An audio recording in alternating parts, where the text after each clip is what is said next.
afternoon or good evening, wherever you are. This is the webinar series. This was in 2015 to announce that in 2016 we will be joined by a partner, a new sponsorship partner, an international governmental organization that's well known. I can't announce exactly who that is yet because we're still in negotiations, but they will be helping us to produce the webinars, bringing in some exciting topics and speakers, and we'll make it probably in early January about that. We are here today to be able to bring you a webinar on a really interesting, I think, fascinating topic, the of social sector franchising. 2 years ago, we brought together about 45 or 50 experts, practitioners from both the commercial and the social sector, all working in the area of social sector franchising.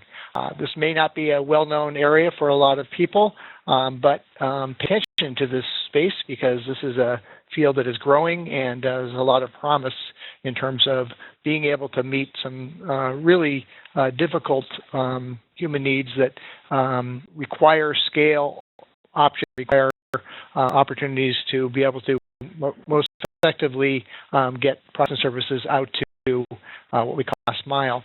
We are really happy to have with us today Scott Hellstrom. He's the chairman of the board and co-founder of the Hellstrom Foundation.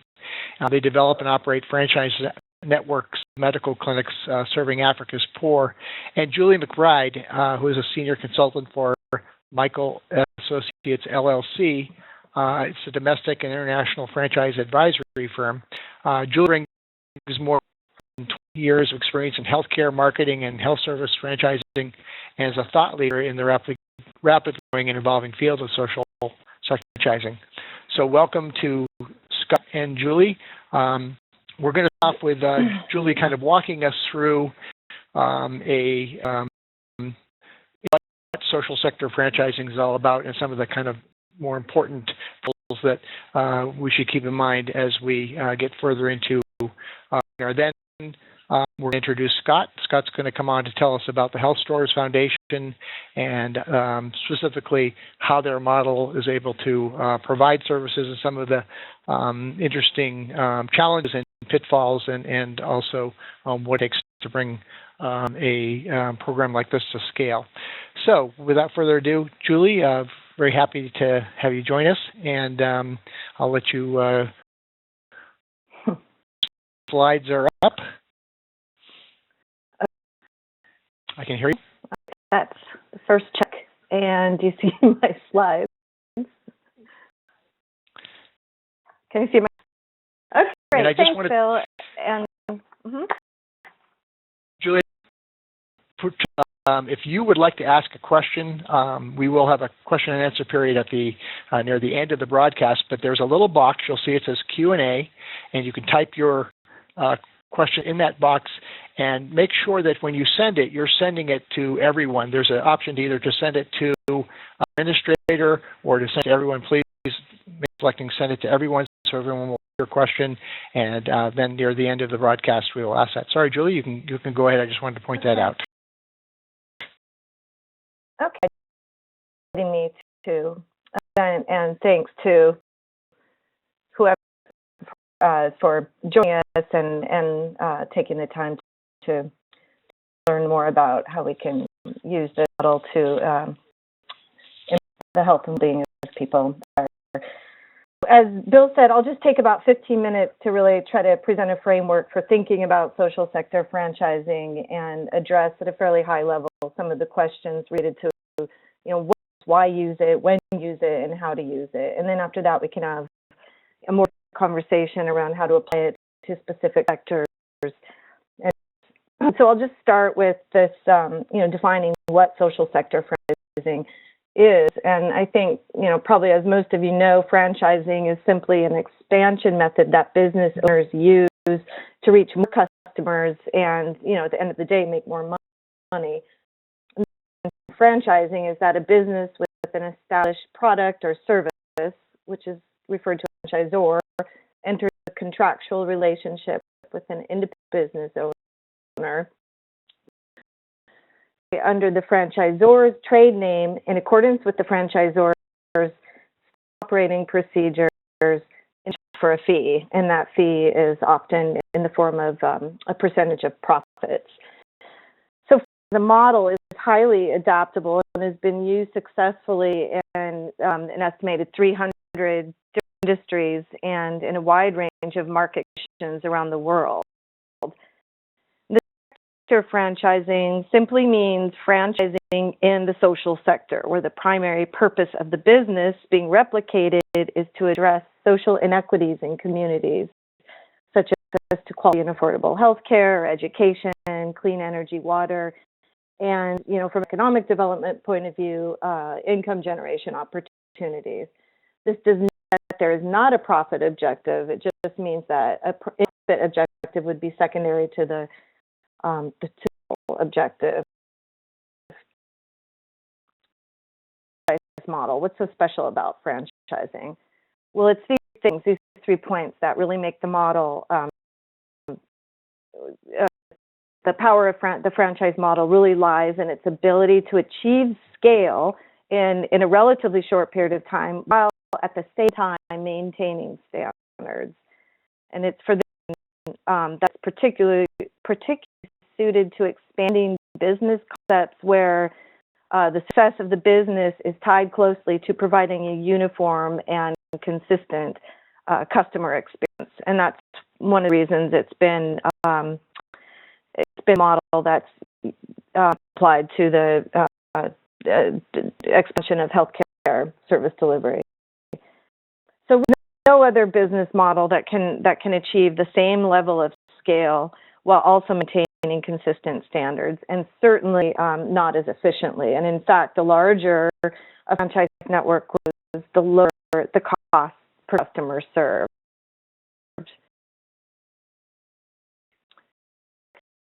Franchising is also an effective economic development strategy, and this is really because it offers grassroots entrepreneurs a chance to get, to business for themselves by connecting them with the resources they need to start and succeed in business.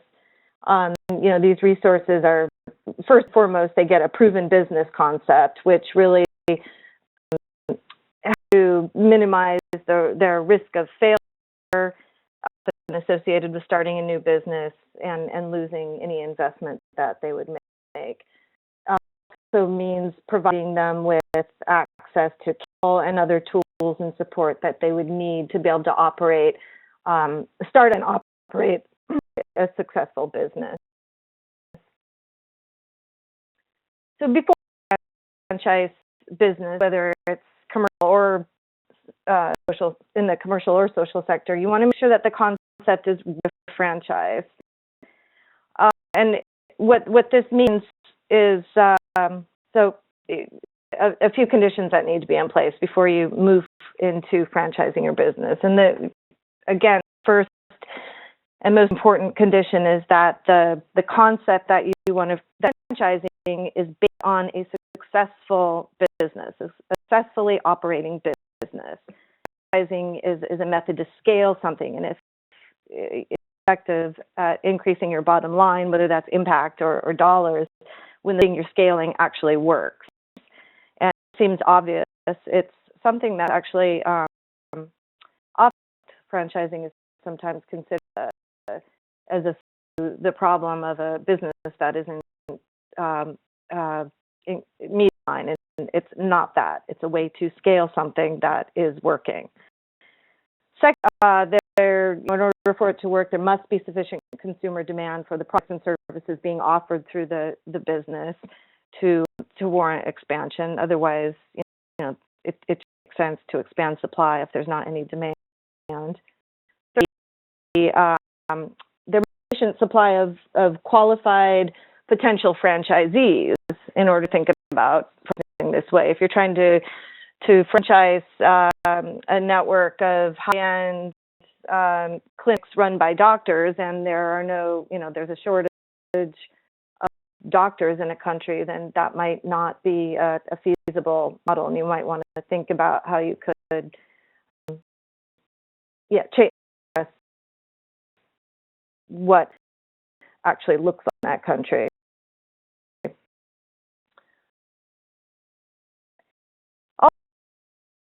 The business that is going to become the franchisor must be committed to investing the resources to actually operate the franchise. You know, when you start franchising your business, you're creating a second business. So you're operating the business that's going to be franchised and operating this new franchise business. So you have to, you know, really commit to having the right people, the right skill sets, and investing in the training and marketing, et cetera, to make sure the franchise is going to operate well. Systemization.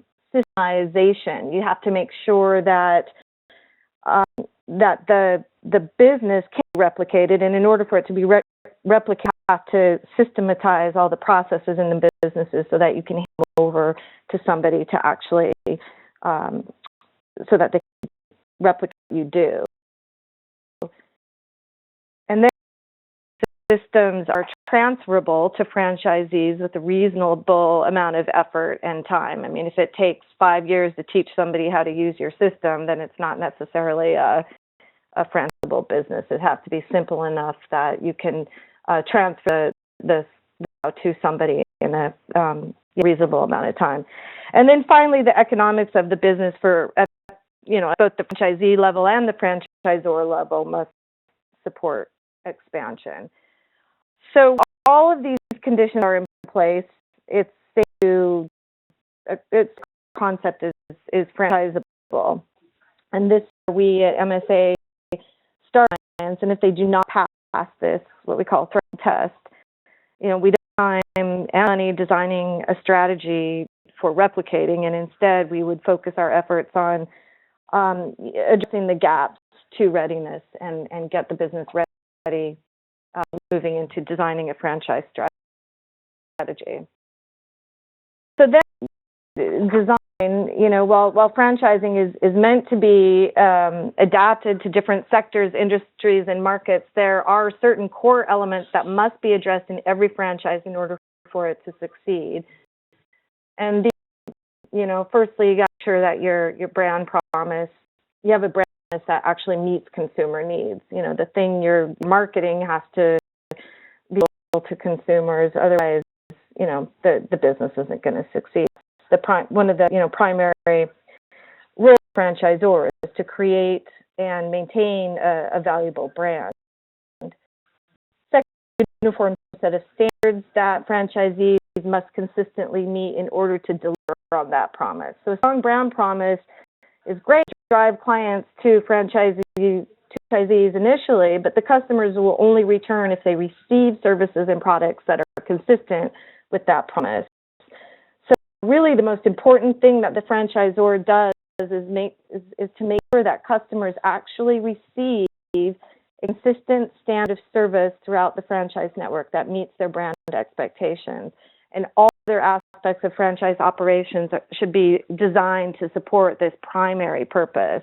You know, it's not just doing stuff like training for the sake of building the skills of healthcare franchisees. It's training for the purpose of giving them the skills they need to deliver on that brand promise. It also has to have clear and selecting franchisees that are capable of meeting those standards.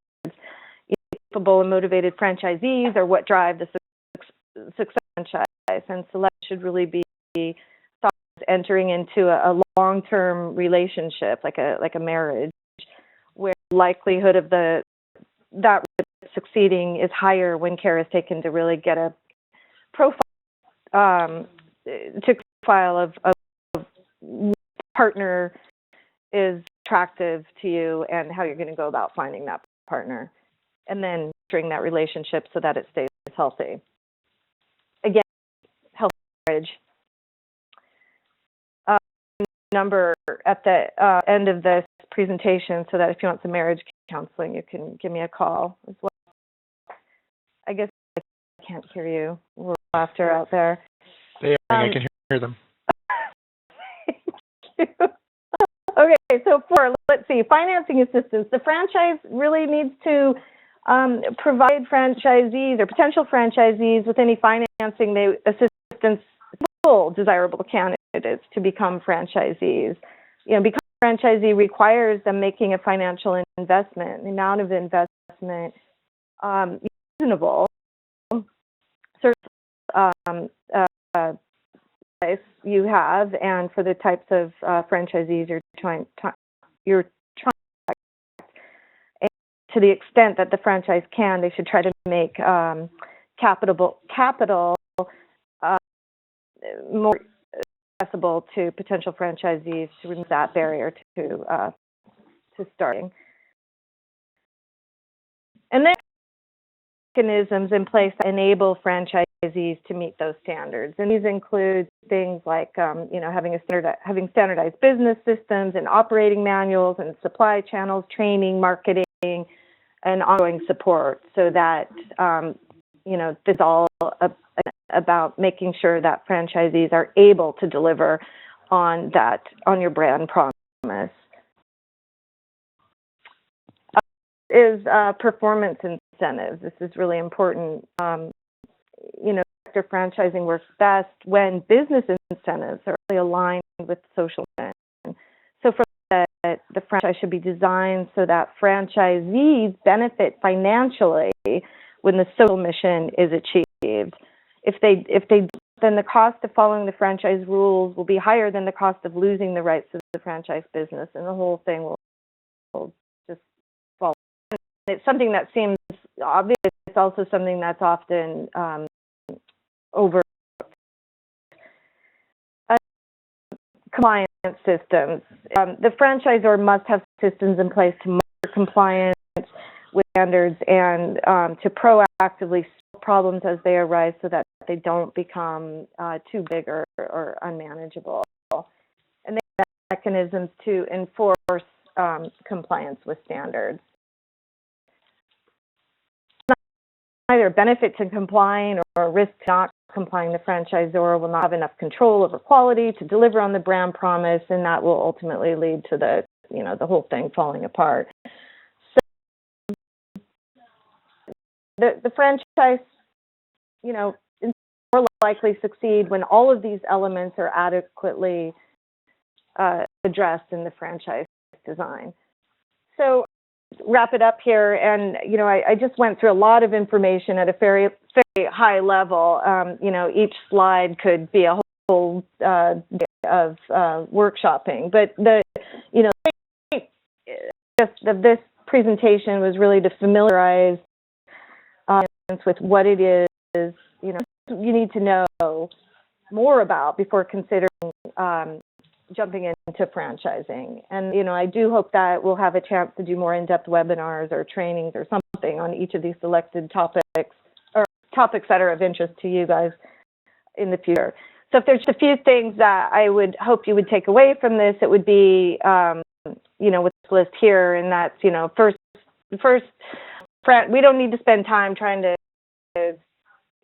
franchising work. Franchising works. It's a model. Has been effectively adapted to lots of different industries and lots of different markets around the world.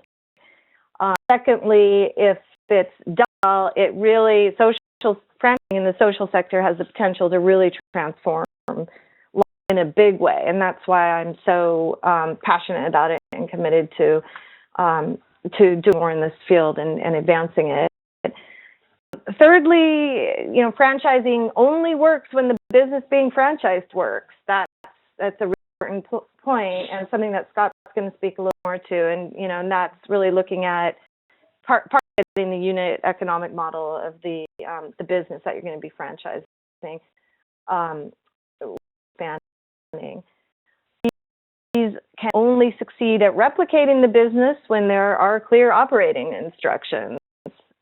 That's pretty obvious, so you got to make sure you take the time to really, at a very high level, how to operate this business. And finally, the franchisor's primary role is to ensure the delivery of brand promise to customers. Sorry, I'm running out of time. Okay.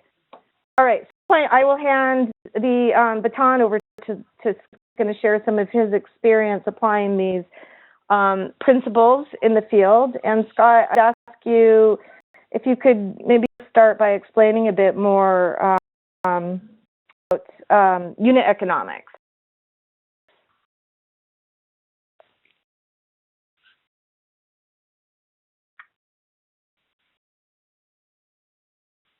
Okay.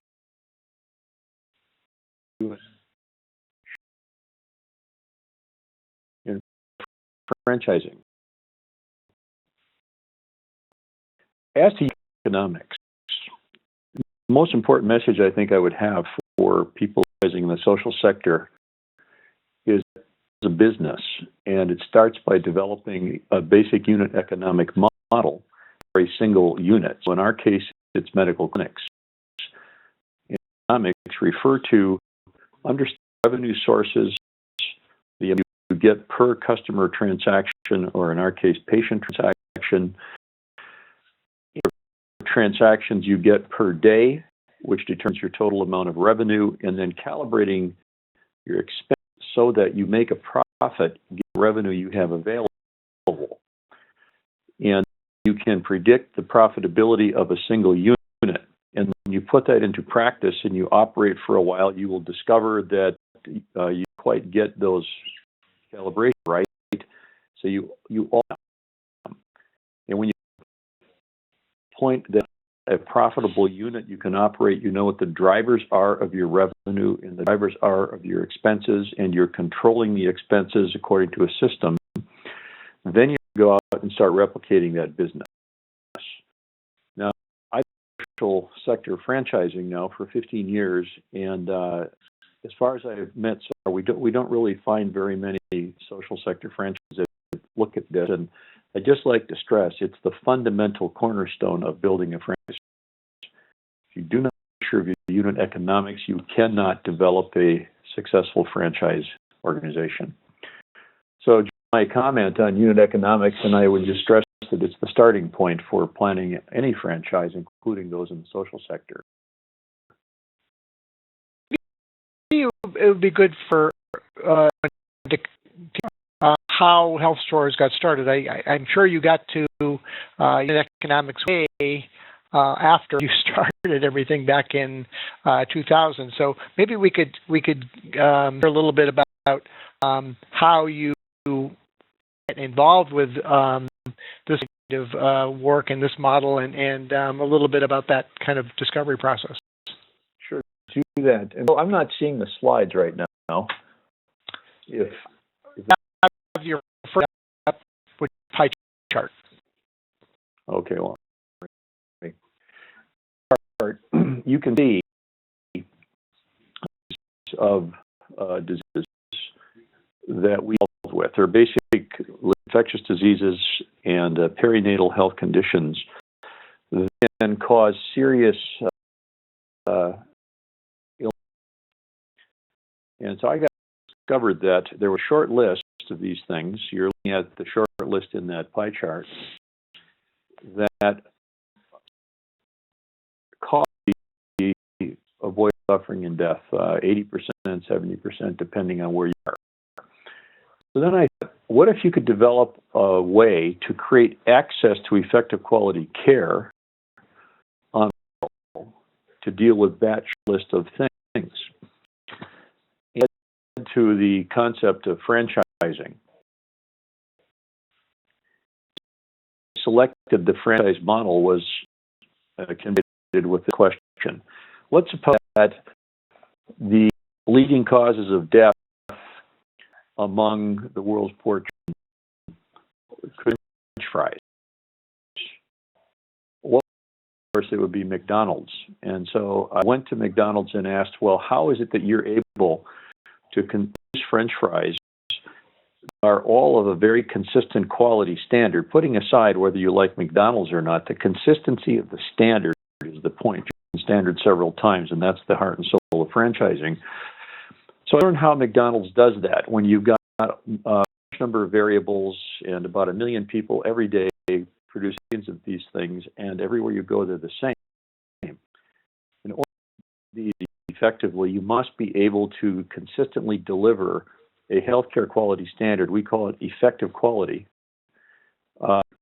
It ever work. And so I standardize on, Julie spoke about standard operating procedures, people and enable people to deliver that consistent quality standard targeting these diseases, we would have a significant contribution to the global health movement. So that's what he set out to do, Bill. You should be able to see the slides now, Scott.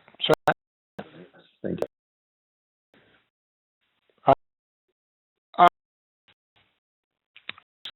Is a counterfeit drug issue, and how do Foundation ensure that there's a legitimate supply chain? Well, I discovered in my research that the big problem that's occurring in the developing world markets are drugs. We can go out and we can do everything right, but if the drug that we dispense is a fake drug, then we're not going to be doing any good for our patients. And it happens because many of the healthcare providers who are operating in the developing world are in individual for businesses, and they want to maximize their gross profit margin like any other business. So peddling counterfeit drugs on a very large scale, this is a multi-billion-dollar industry throughout the developing world. The counterfeit drugs look exactly like real ones, except they cost much less. And so if a healthcare provider purchases the counterfeit drug, he's going to know whether it's real or counterfeit because the copies are so perfect you can't tell. And it, along with many other perverse incentives, are the root cause of substandard healthcare in the developing world. And we identified this and asked the question, how do we establish a business that would create opportunities for nurses, positive incentives that would overpower the incentives that the market is driven by? And the answer is we create a valuable business opportunity for a nurse. She owns, so she's self-employed. She doesn't have a boss anymore. She can make as much money as she is able to make doing a good job in her practice. She owns the medical practice as an asset on her balance sheet. And if you sell it to someone else someday, and she has the prestige of being, in many cases, the only high-quality health provider in her community. So these are powerful incentives that to want to develop that business. But these incentives, the business benefits on compliance with our quality standards. And one of the standards is that we do not allow them to sell any drug that we don't supply. And maintain a secure supply chain that excludes counterfeit drugs. And over the years, this has been working. One of the things that works is when someone violates that rule, and we've found some cases where in compliance inspections, we've discovered that these have bought drugs that we did not supply. And then we revoke the franchise, which means they lose the investment they made in their business, they lose their income, they put it on their balance sheet. So there's a powerful disincentive to rules. The file system has been very effective in maintaining the quality standards. Zero tolerance policy as far as if they were to introduce anything other than the sort of supply. That's right. Yeah. So, aspect of CFW, the core part of your business model, how long it took before you were ready to move from the rural pilot clinics to the full-scale social sector franchise model that you have now, and can you describe some of the challenges along the way to get to where you are now? A slide called the 3-point test in front of you. This explains why we chose this model. Really alluded to these points. We have 3 questions of ourselves. Does it maintain standards? This is the beginning and the end of franchising. If you don't maintain a consistent quality standard under the brand, like Julie was saying, not franchising. You might be opening a lot of locations, putting the same sign in the door, giving everybody the same materials and putting them through the same processes. But actually, in fact, maintaining consistent quality standards, you're not franchising at all. And I strongly urge anybody interested in this field to take that to heart, because the nonprofits now are raising a lot of money to do so-called social franchising, and they're not doing point number one, which means they're not franchising at all. And the donors don't understand that, but in time they're going to figure that out. That's the first thing as to why you chose this model. Second is it's scalable. You could something that you can replicate, and replicate something that is standardized. So if you're making widgets and you didn't have exactly the same features in every widget, then you wouldn't say you're scaling widgets. You're just creating what you call widgets, but they're all different. And then because they're different, they all have their own problems. And then what most social organizations do is they hire levels of managers to supervise things, and they turn into multi-layered, bloated, expensive bureaucracies. And as they get bigger, sooner or later, it's impossible to maintain consistent standards across the work. So that is not scaling. Scaling is a replication of a standardized unit. Third, if you can scale, then the ability to achieve economies of scale, and this is critically important. We, for example, at our current level where we're serving 500,000 people per year, 250,000 in our clinics, so we can buy things at bulk rates, for example. We can get good things and a lot of benefits to each and every franchisee that normally a large organization could deliver. They get that small. And then we deliver all of these benefits expensive as the net grows. So simply put, the cost of serving each person gets less as the system gets bigger. Economies are achieved. So 3-point test should be applied to anything you're thinking about doing if you want to franchise. To discipline what you're doing to make sure you meet these 3 tests, 3 points, and if you do, you've got every possibility of a successful franchise. Now, we out with the 11 drugs at the beginning when we first opened. We weren't nurses yet, so these were community health workers who are authorized to distribute drugs over the counter. The main thing we were focusing on was malaria, which was an over-the-counter drug then. We took several years before we medical clinics with nurses. So what you do is you first start out with one location. You might start with 2 or 3 locations, and run one of those well, and you test your unit economics. We did better at the time. We started with 11, and that was probably unwise. Possibly 2 or 3, just so that you're not dependent on the success or failure of a single one for your whole mission. Mm-hmm. But start small, figure it out, get it tuned up, and then you can start to scale. So I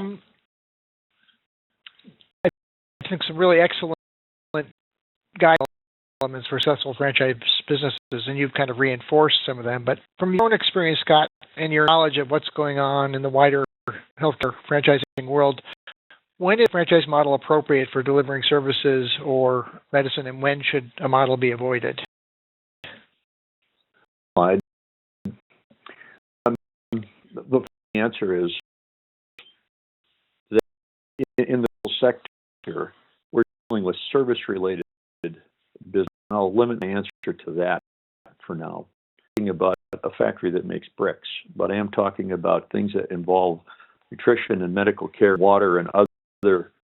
The quality of the services that are being provided to the consumers is critical.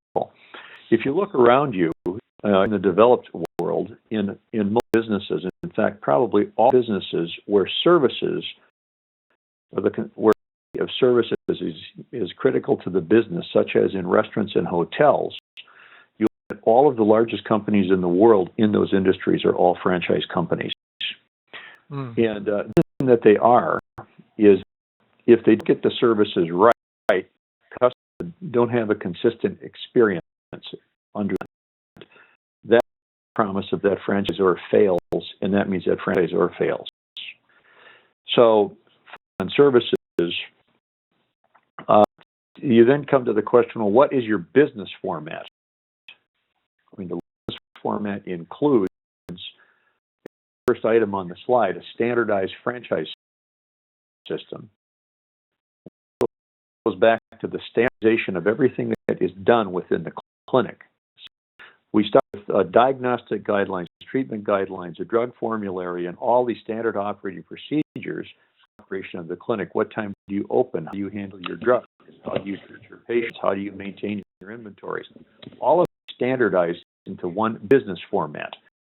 So the business format franchise, which is what we're mostly familiar with, you control events that are taking place inside a physical location, like the clinic you see here, and you standardize everything. You train for it, and then have a compliance program where you're periodically testing compliance with that standardized system. So we field off to make announced and unannounced inspections of the clinic. So the franchisee has to be on their toes at all times. When they are inspected, they're in compliance. And then when we find out they're not in compliance, we help them, we tutor them, train them, help them through problems. If they consistently cannot comply, we revoke their franchise. So we're regulating all the important functions, particularly the quality that's delivered through that clinic, and that's what attracts customers. And if you go ask our customers, our patients, why do you come to our medical clinic and pay money when a government clinic you could go to for free or completely against free? And the answer they give is, they say, first, when I come here and I bring my child here, we get well. The treatment is effective. It's convenient. They don't stand in line for 4 hours at a free government clinic. Picture of one of our clinics, and you can see that we have a limited menu. Is necessary in all franchises. You can't do all things for all people. So if you go to Subway and you order a steak, they're going to tell you, "Sorry, I can't help you, but would you like a chicken wrap?"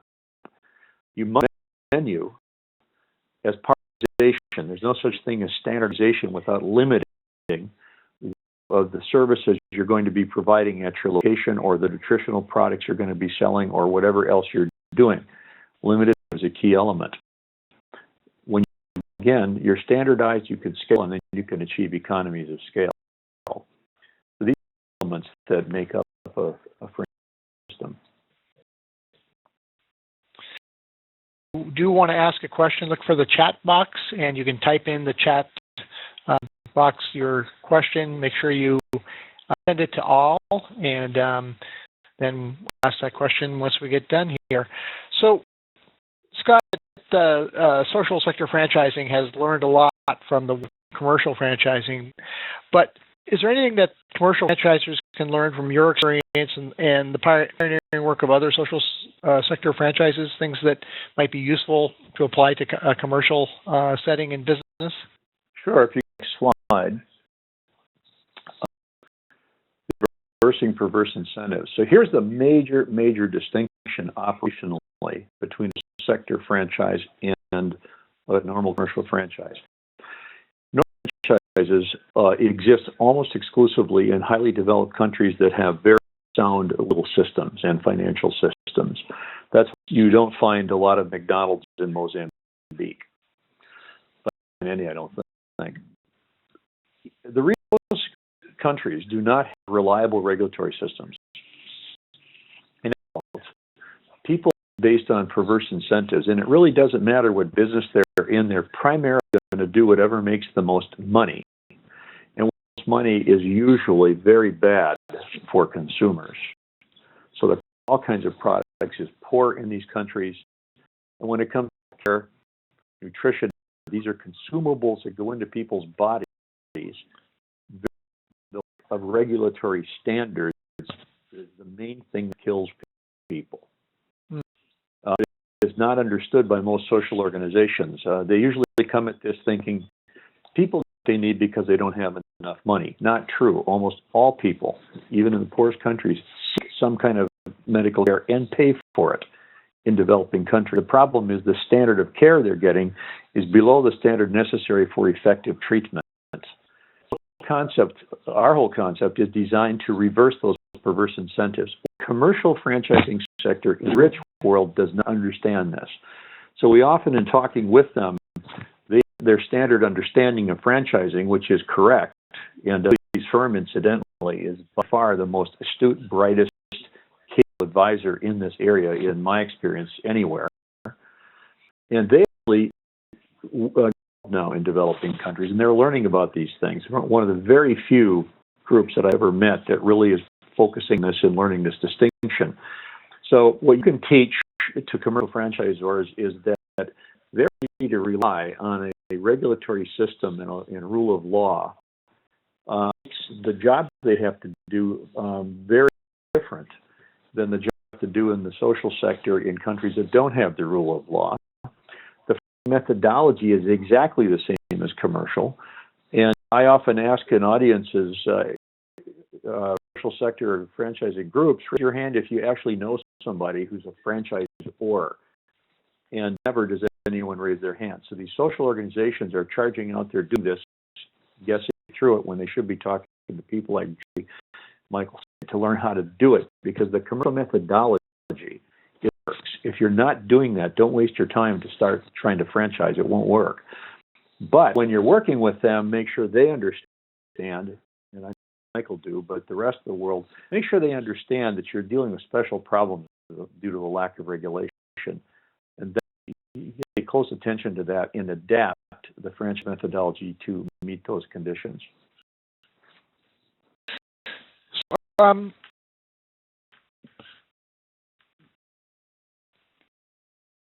difference between top-down and funding and bottom-up subsidy funding of patient services.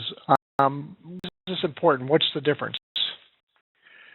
The problem with the way that the social sector is funded, and this problem we have ourselves in Kenya, where we operate an NGO, non-franchisor, that these organizations are incentivized to pursue funding, donations. And in any organization, you have to have a primary focus on your revenue, because if you don't have the revenue, then nothing else that you're trying to do can ever happen. So NGOs like ours focus on getting revenue. I'm out fundraising right now. I have to find people to get donations. In setting, with the funded by by donations rather than being funded by royalties, the franchisor is lacking the normal incentives of a commercial franchise to go out and A, improve the financial performance of each franchisee to maximize the royalties from that franchisee, and B, to go out and open more franchises to maximize royalties. Most franchise organizations do not have this grants. And we've been trying for 15 years to run that way, and we have discovered that you cannot succeed on a large scale as a nonprofit entity for the reasons I just gave. Just picture if McDonald's was an NGO funded by grants, and if the McDonald's franchisees gave away 10 or 15% of their products to hungry people for free, failed into the huge business that it is, the largest restaurant chain in the world. It's obvious it could not. So we are planning to launch a new fully commercial franchise company as a subsidiary of our Hellstrom. So we are a nonprofit organization launching a for-profit company to conduct future franchising. So what about the problem that you've got all these patients who can't pay for their own care? How do you make sure the franchisee gets paid in full? How do they have access to care? How do you go full commercial but not turn your back on the poor? Our mission for the poor. And the answer is that you subsidize patient visits so that patient access to care and franchisee gets paid in full. With that, now your franchisees can all be financially robust enough to pay royalties.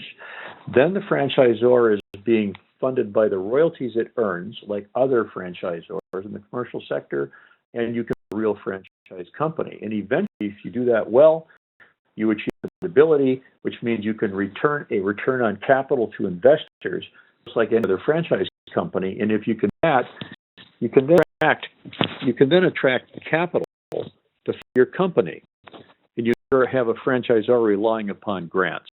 So this is what we're doing next year. I don't think it's ever been done before in the kind of conditions that we're in, but we're very confident it's going to work. And I would encourage everybody to pay close attention to that concept, because it might make better sense for you to start out your social sector franchising by setting up a for-profit subsidiary rather than using an NGO as a franchisor. You're going to find sooner or later that NGO cannot do the job that a commercial company can do. There's reason that a nonprofit organization cannot own a subsidiary that is a for-profit company. Actually gets back to the, I mean, we're really, if you're talking about starting off as a for-profit model, then you really have to make sure that you've got figured out so that the kind of system that you're talking about is going to be able to be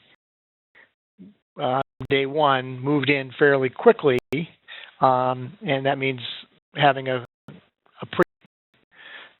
that you're going to be successful and that you're going to be able to move forward in terms of scaling up the operation, so that those are actually going to cover the cost of making the franchise model work. Do I have that right? I've never heard it put better, Bill. That is exactly right. And in most social sector organizations, people don't come from a business background, so these are new concepts. And Julie is the person I've seen who came from the social sector that really understood and got all of this and has actually joined the top franchising firm in the world. Answer people like ExxonMobil and 7-Eleven and McDonald's are franchising here. I'm not, but I have known these guys for years. They've been a huge help to us, and I would encourage you folks to talk to me about this. So you can get off to a good start, or if you're already doing it, you can get a lighter focus on your unit economics. If you have that conversation with Julie and you really focus on that, it will lead you into all these other things, and you will be taking a first step in the right direction toward a successful franchise system.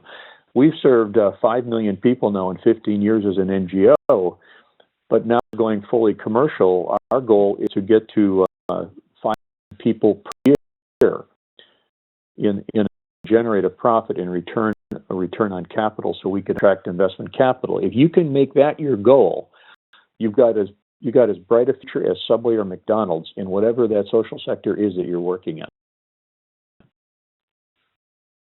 Amazing to see this, Scott. So are you fairly confident that you'll be able to line up the investors and that your systems are in place to do this kind of a jump? Very confident. In fact, I'm now talking to a number of people who are in this field of impact investing, and these are basically philanthropically oriented people, heavy donors, they're family foundations, high net worth individuals, and they're frankly tired of the constant funding of these social enterprises that for performance. They not document what they're doing and understand what they're getting out of that. But when you go to them and say, how would you like to use those funds instead as capital that could sit in an actual company, where you a company and hold your capital back, hopefully get a return on that capital. Well, a philanthropist, that's just giving the money away and never seeing it again and not even knowing whether it did any good or not. So the general message I'm getting in the social impact investing world is far more opportunities to invest in than there are opportunities. Yes, you will find interest in the impact investing community. Some questions that are coming in from some of the viewers, and actually this one is from Peter Holt, and it's for you, Scott. And the question is, what do you see as the biggest barriers to growth for health store clinics? I mean, you've kind of laid out a pretty grand vision and why there'd be some great incentives for investors, but what do you see as the kind of barriers to growth? Well, experience had to date, there's been a huge appetite among nurses to become franchisees because their other alternatives are not great. Commercial franchising is a big barrier. So you've got to really work hard to sell franchises, and there are thousands of franchise opportunities available to the market. that so much as a barrier to growth. I would say the answer to that probably is raising the investment capital. I just gave you what our experience so far is on that. So what I'm saying is, I think there's an extraordinary opportunity out there right now. If you can get people like Peter Holt, I know Peter is a top franchise business leader, he's had a whole career in it, expertise brought into the social sector, I think will to attract capital. And if you get your capital to any other business, you've got an opportunity to run with it. Then get out there, if you've got to really get that unit economic model figured out, and you have to understand what your risks are. And for that, you need to have real experts in franchising. So maybe the social sector, maybe the best answer is to say they generally do not have at the table with them people that actually understand and have execution experience in franchising. If they get that kind of expertise at their side, helping them to figure out what the path is, whatever field they're in, they're going to find that in some ways franchising is easier to do in the developing world than it is in the virtually no competition executing it well. Yeah, we're the aftermath of our great conference we had a couple of weeks ago. We're looking at the way that we can work with some of the leaders in the field, and I think making that link between experts in the franchise field that really want to see the model used for social good, and connecting them with people that have strong business ideas and a great place to deliver it. That's a need that we're going to look at maybe trying to fulfill. I have a question from Alate Lawson. He's with CARE, and he says, thanks so much for this very helpful presentation. We at CARE are doing something similar in the agricultural input sector, and I have a few questions. Besides royalties, where else do you anticipate your revenue stream to come from? Consolidation and commission, financing of the franchisees? There are lots of ways to structure a relationship between a franchisor or franchisees. These include marking up the cost of goods that are sold. We used to do that. But in the developing world, where the main thing we sell as a product are drugs, you're drugs making them harder to access. I think it depends on what you're doing. Now, if you're in the agricultural business, then all the economics of any normal business apply, which is a little bit different in healthcare, because you've always got a huge demand from people who can't pay. No matter what you do, that will always be. If you're in agriculture, like a friend of mine is doing co-ops in Tanzania, you can enter like any other business. So you could have a markup, let's say, in technology products that you're reselling to your investor, or rather your franchisees, or seed, or other kinds of things. I just don't know that business well enough. But there are markups and there are royalties and in the commercial world that you can make money by selling things to franchisees. But I am not familiar enough with that to give you a really definitive answer. His follow-on question may be also kind of in the range of difficult to answer, but what is the margin at the franchise level in terms of percentage and value per? Well, really poor, the very poor, and we give away roughly 15% of our revenue, including away drugs for free.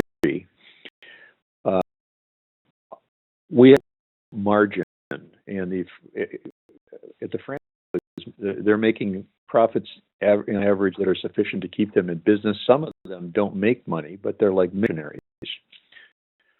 To a commercial model, if that franchisee paid in full, then you collect a reasonable royalty from the franchisee, and you can mark up products that are being sold to franchisees. We don't yet know how that'll work, because our organization as an NGO, we're deliberately what we charge. We are subsidizing our franchisees instead of collecting royalties from them. So I just can't give you any color on that from our experience as a NGO franchisor. Go forward as a commercial franchise company with franchisees paid in full. We're now working on our unit economics, but we will be to the product through our markup is going to probably be in the range of 15 or 20% that we sell through. That's the nearest answer I could give you to a margin. Streams, though, are by far the primary source of revenue we're looking to. We're just working that out now in our projection, so we don't have any details yet to what is the cost of performing the franchise services to the franchisees and compared to the royalties we'll get back. We haven't had that question yet. So Carter Garber has just asked, can you please some examples of incentives and share some non-healthcare examples? And Julie, you can chime in here too if you think you have an answer to this. I'll ask a question too. You can kind of answer it. Carter also like to know how would bottom-up subsidies to customers not be just grants to poor people? Second one first, because we've got a very clear fix on that. Using the U.S. system as an example, the system you look at, 40 to 60% of the care that's delivered is subsidized by government. There's many, many programs that are subsidizing healthcare. In the healthcare business, you're always going to have a subsidy. Right now, the subsidy is by making grants to top-down nonprofit organizations that are very inefficient. They become bloated bureaucracies and they're ineffective generally compared to commercial enterprises. The way the subsidy is currently administered, it would be far better to operate a well-commercial entity that is in the entire marketplace. So you have that platform, which will enable you to achieve economies of scale and deliver effective quality care to the poor at a very cost. The cost per patient served in this subsidy will be $2 to $3. Remember, we're focused on disease and perinatal health conditions, which cause about 70% of the serious illness and sometimes death that day. So when you get donors currently funding these top-down grants, I've never met one that says we're really happy with the way our funding is being used. Usually they say we're not even sure how it's used. We don't get data reported back. We don't have accurate data on exactly what's being accomplished with their money.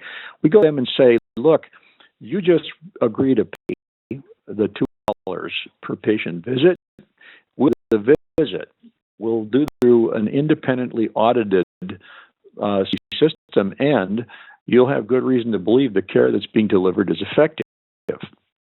That's better about that. And I think once we introduce it, it's attract a large amount of interest from people that are already using a lot more money to accomplish a lot less. So everybody changing their mindset and really getting into really way of approaching things, and that I get what we're saying is that will work. It's just a matter of doing that. Mike A, and I'm not going to try to repeat the rest of Mike's name, but Mike A, scalability is an important element. Would be a rule of thumb on a minimum number of units to talk about as far as number. What you're trying to do is get a system established so that it can continuously scale indefinitely. Subway now has 44,000 sandwich shops and over nearly 50 years of development. So I wouldn't say with the idea that you want to hit a certain minimum number. I would with the idea you want to have a standardized system that is scalable. You want to have unit economics that are viable.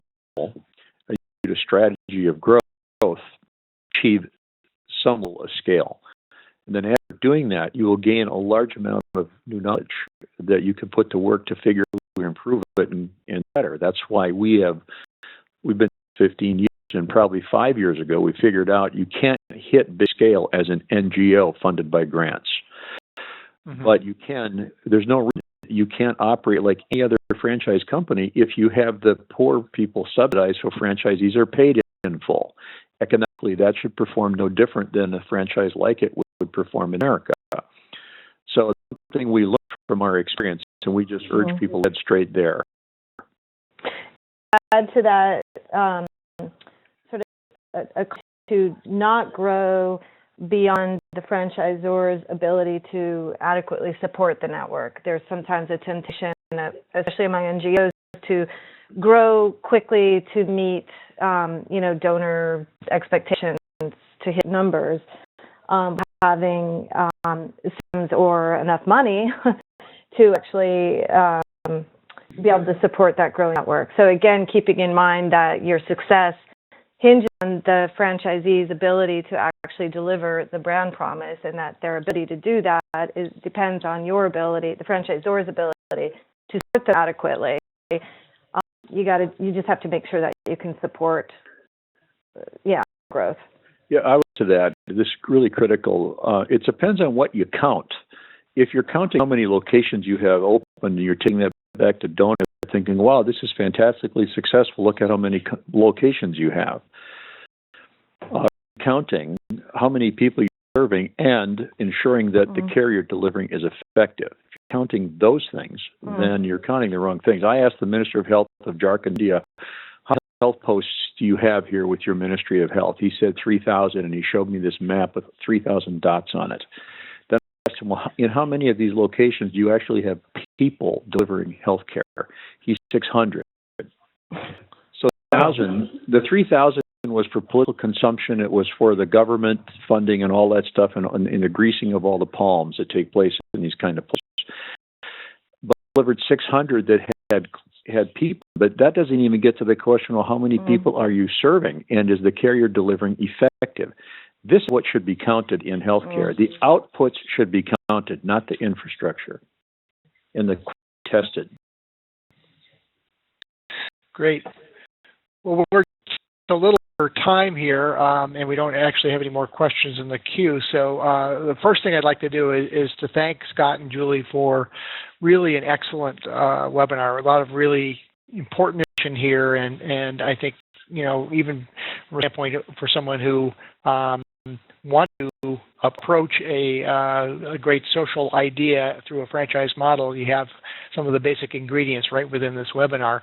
And what we'll do is make the slides available, both Julie's slides and Scott's available as a PDF right next to the recording. If you look at the page, you can see right now for webinar series, there's a webinar series archive there, and that archive, we actually have webinars for the last 3 years that cover a wide range of topics, but the webinar you'll see in that archive will be this webinar recording, the 2 PDFs, and also contact information for Health Stores Foundation and for MSW, and specifically Julie, so that if anybody wants to get in touch with directly and ask questions, and you'll be able to. That recording should be up within the next 24 hours. I again want to thank Julie and Scott. This has really been excellent. I think we've all learned. And as I said in the beginning, watch this space. What Health Stores Foundation is doing is really remarkable, but what Scott's talking about in terms of the level of scale-up and the possibility to really take this beyond Kenya and make it available as a model to provide health care to hundreds of thousands, millions of people, tens of millions, is really, the possibility is there, and the experience and the likelihood is there, and just have to really put all the pieces together in terms of investment and everything else. So we're really, excited to see what's going to happen with Health Foundation in 2 years, and in general, what's going to be happening with this model of social sector franchising, because it is a really growing area. I want to remind you that this is the last webinar for 2015, but in 2016 we will be announcing a new partnership, a new sponsorship with an organization that will be a contributor to these webinars. We appreciate your participate. And remember that all of the recordings that are available can be listened to at any time. So spread the word if someone didn't participate today and would like to find out what transpired, then they can certainly visit those archives and go through and listen to the webinar again. So I want everyone and wish everyone a rest of the year, and good morning, good afternoon, or good evening, wherever you are. Thank you very much. Thanks, Bill. Thank you, Bill.